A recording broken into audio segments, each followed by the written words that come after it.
कुछ लोग घर छोड़ते हैं नेता बनने के लिए, कुछ लोग घर छोड़ के मुंबई भाग जाते हैं अभिनेता बनने के लिए, कुछ लोग घर छोड़ते हैं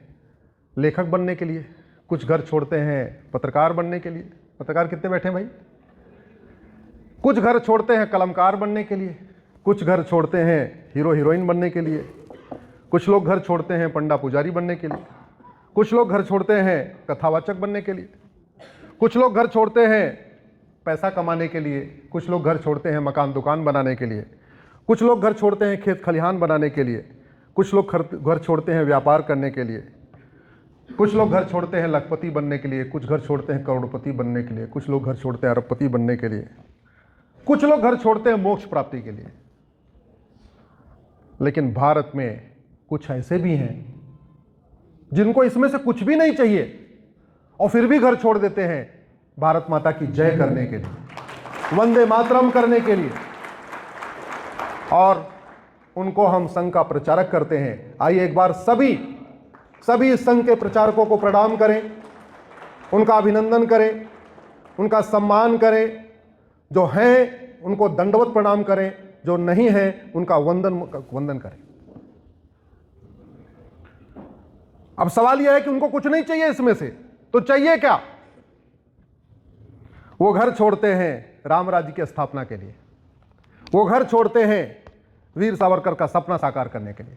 वो घर छोड़ते हैं डॉक्टर हेडगेवार जी का सपना साकार करने के लिए, वो घर छोड़ते हैं गुरु तेग बहादुर और गुरु गोविंद सिंह जी का सपना साकार करने के लिए, वो घर छोड़ते हैं छत्रपति शिवाजी महाराज और संभाजी महाराज का सपना साकार करने के लिए। क्या चाहता है संघ का स्वयंसेवक? संघ का स्वयंसेवक चाहता है स्वच्छ भारत का निर्माण हो, स्वस्थ भारत का निर्माण हो, साक्षर भारत बने, संपन्न भारत बने, समृद्ध भारत बने, सशक्त भारत बने, सुरक्षित भारत बने, समावेशी भारत बने, स्वावलंबी भारत बने, स्वाभिमानी भारत बने, संवेदनशील भारत बने। हम घर छोड़ते हैं मकान बनाने के लिए और वो घर छोड़ते हैं हम सबका मकान बचाने के लिए।